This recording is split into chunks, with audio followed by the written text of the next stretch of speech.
श्री दत्ताचा अवतार मानला जाणाऱ्या श्री स्वामी समर्थ महाराजांच्या अक्कलकोटच्या मंदिरात भाविकांची जी आहे लगबग आपल्याला पाहायला मिळते. खरं तर पहाटेपासूनच भाविक जे आहेत ते मंदिरात दर्शनासाठी दाखल झालेले आहेत. तर राज्यभरातून दरवर्षी भाविक जे आहेत ते स्वामी समर्थ महाराजांचं दर्शन घेण्यासाठी अक्कलकोटला येत असतात.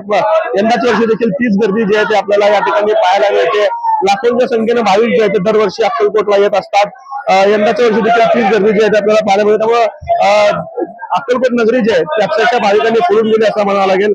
आज दिवसभरामध्ये स्वामी समर्थ महाराजांच्या मंदिरात विविध धार्मिक कार्यक्रमांचं आयोजन देखील करण्यात आलेलं आहे. पहाटेच्या सुमारास काकड आरती जी आहे ती संपन्न झालेली आहे. त्यानंतर सकाळी 11 वाजता जी आहे ती विशेष आरती देखील संपन्न होणार आहे. संध्याकाळी दत्त जन्मोत्सवाचा सोहळा जो आहे तो श्री स्वामी समर्थ मंदिरामध्ये पार पडणार आहे.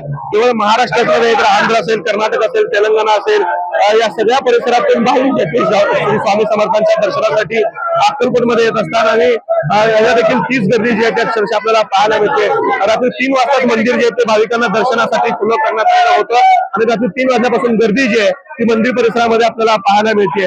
महिलांसाठी वेगळी रांग आणि पुरुषांसाठी वेगळी रांग अशा पद्धतीची व्यवस्था जी आहे ती मंदिर समितीतर्फे करण्यात आली आहे. पोलिसांचाही चोख बंदोबस्त जो आहे तो संपूर्ण मंदिर परिसर असेल आणि अक्कलकोट नगरीमध्ये जे आहे ते आपल्याला पाहायला मिळते. आणि स्वामी समर्थ मंदिर जो आहे तो अक्षरशः भक्तांनी फुलून गेलाय असं म्हणावं लागेल. त्यानंतर आफताब शेख, एबीपी माझा, सोलापूर.